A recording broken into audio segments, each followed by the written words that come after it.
Fala pessoal, tudo bem com vocês? Espero que estejam todos bem, com saúde. Estamos aqui hoje para bater um papo rapidinho sobre a aprovação pela Anvisa do uso emergencial do Regencov-2. Seria mais do mesmo? O que é que você acha? Você acha que isso é uma boa notícia? Vamos dar uma analisada nesse caso? Bom, ele foi aprovado para tratar pacientes com Covid-19 que não estejam hospitalizados, ou seja, não é aquele paciente que está no oxigênio, não é aquele paciente que está com risco grave de morte, não é esse paciente, tá? Então, esse coquetel ele é composto por anticorpos monoclonais e o que esse anticorpo faz basicamente é ele impede que o vírus se multiplique dentro de suas células. Ele impede que o vírus te cause um dano. E os estudos que foram feitos analisaram basicamente duas doses diferentes. Os melhores resultados foram vistos na dose de 2.400 miligramas, chegando a prevenir 81% das hospitalizações e agravamento dos casos. Mas o que a Anvisa aprovou foi a dose de 1.200 miligramas, possivelmente por ser mais barata, né? Que também teve um bom índice, 70,4% em prevenir hospitalizações, tá? Mas lembrando que isso foi aprovado para ser usado nos casos leves e moderados. Ou seja, eles colocaram que aquele paciente que foi diagnosticado com Covid, que está no grupo de risco, eles chamam aí o grupo de risco idoso, o obeso, lembrando que hoje no Brasil não é o idoso que morre mais, quem está morrendo mais no Brasil hoje são as pessoas de 20 a 60 anos de idade, tá? A gente tem uma população de idosos no país bem pequena, 14% hoje, tá? Comparado com outros países no mundo, como a Itália, que tem uma população de idosos de 25%. É um quarto da população na Itália é de idoso. Então, isso aqui já é um grande contraste. Então, disso aí vem um primeiro problema, que como seria feita essa triagem, né? Então, são os casos leves e moderados e que são casos que não estão hospitalizados. E aí, para você tratar esse paciente, você vai precisar de leito.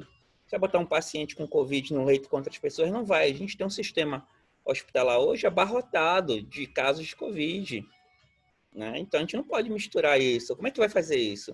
E aí você vem um outro grande problema. Você tem um governo federal que defende ainda tratamento precoce com cloroquina e ivermectina, fármacos que já foram rejeitados, comprovados sua ineficácia por diversas sociedades médicas brasileiras, pela Sociedade de Infectologia dos Estados Unidos, pela Organização Mundial de Saúde. E aí você vê casos absurdos como a médica que nebulizou hidroxicloroquina e levou a óbito o paciente, pacientes que estão tendo surto psicótico, que estão desenvolvendo diversos sintomas graves ou que vão causar prejuízos ao longo de sua vida devido ao uso crônico desses fármacos. E aí você vai liberar um anticorpo monoclonal para ser utilizado a critério do médico nos hospitais neste momento, que a gente ainda vive esse momento confuso. Mas sei lá, Ricardo, mas a gente tem que fazer alguma coisa. Você viu ali, dia 20 de abril, foram 3.481 mortes. A gente já tem quase 400 mil mortes no país. Tá, cara, mas você lembra que o Bolsonaro trocou o chefe da Anvisa? Não lembra, não? Vocês lembram que lá atrás, a Anvisa foi na mídia, convocou uma conferência ali coletiva e disse, olha, cloroquina não funciona, é ineficaz contra o coronavírus. Em seguida, o diretor da Anvisa caiu, foi substituído. E agora eles aparecem com esse fármaco. E aí a gente vai olhar o custo-benefício, que é o segundo grande problema. Custo das vacinas. A AstraZeneca custa R$28 a unidade, eu estou dando custos médios aqui aproximados, tá? Na parceria com a Fiocruz sai R$17, a Covax sai R$17, a Coronavac é R$55 a dose, lembrando que aí no caso são 2 doses, logo a unidade acaba saindo a R$27,50. E a Moderna, que é mais cara, aproximadamente uns R$220 custa a dose dela, tá?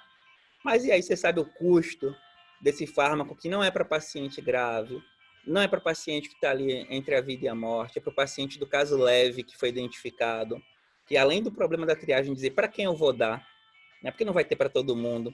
Mas sabe qual é o custo desse fármaco?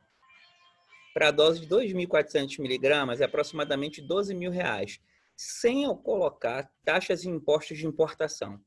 Aí vai chegar a uns 18, 20 mil reais o preço final dele, tá?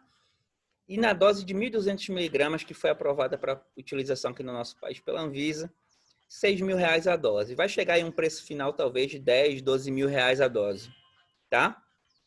Então, por que não investir imediatamente na vacinação de toda a população brasileira? Eu acho que de 17 reais para 6 mil reais, 10 mil reais, 12 mil reais a dose, tem uma diferença, vocês concordam comigo? Então, não é mais vantagem que todo mundo esteja vacinado?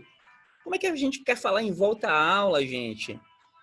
Botar um monte de criança dentro da mesma sala de aula, sem a população brasileira estar vacinada, isso não existe. Então, o que a gente precisa fazer é vacinar já, né?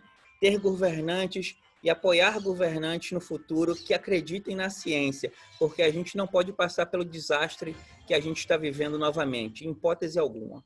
Tá bom? Grande abraço, fico por aqui.